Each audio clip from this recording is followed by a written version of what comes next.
संतरे बेचने वाली बूढ़ी अम्मा की कहानी, जिसके पास एक नौजवान लड़का हमेशा आता, हमेशा संतरे खरीदता और खरीदे हुए संतरों में से किसी एक को, उसकी एक फाक को चखते हुए कहता, अम्मा देखो ना, ये तो कम मीठा है।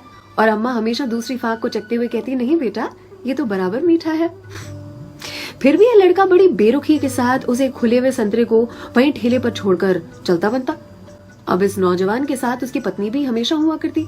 एक दिन पत्नी ने पूछा, ये जो तुम हर बार अम्मा के ठेले पर पहुंचकर नौटंकी शुरू कर देते हो, ये संतरा तो कम मीठा है, ये संतरा तो कम मीठा है। संतरे तो मैंने भी चखे हैं, बराबर होते हैं, लेकिन फिर इस नौटंकी के पीछे राज क्या है, चाहते क्या हो तुम? इस पर लड़के ने अपनी पत्नी को एक मीठी सी मुस्कान दी और कहा, मुझे भी पता है कि सारे के सारे संतरे बहुत ही मीठे होते हैं, लेकिन तुमने कभी अम्मा को देखा है? अम्मा इतनी गरीब है कि जो बेचती हैं उन्होंने कभी चखा भी नहीं होगा, इसीलिए तो एक खुला हुआ संतरा उनके ठेले पर छोड़कर आ जाता हूँ, मेरी ओर से उनके लिए।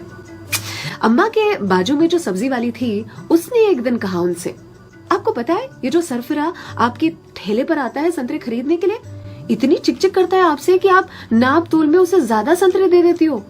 इस पर अम्मा ने कहा कि वो कभी मुझसे संतरे की मिठास पर चिकचिक करता ही नहीं है, वो ये चिकचिक करता है मुझे संतरा खिलाने के लिए, एक छोड़कर जाता है। क्या मुझे पता नहीं है? उसकी चिकचिक में भी उसकी प्यार की मिठास नजर आती है। वो कहते हैं ना कि मेरे हिस्से से ज्यादा तूने मेरी थाली में परोसा है, कितनी भी मुश्किलें दे ऊपर वाले, मुझे तुझ पे भरोसा है। छीन कर खाने वाले का कभी पेट नहीं भरता और बांट कर खाने वाला कभी भूखा नहीं मरता। अगर कोई ऐसा दिखे उसकी मदद जरूर से करे, इसी को तो कहते हैं जियो दिल से।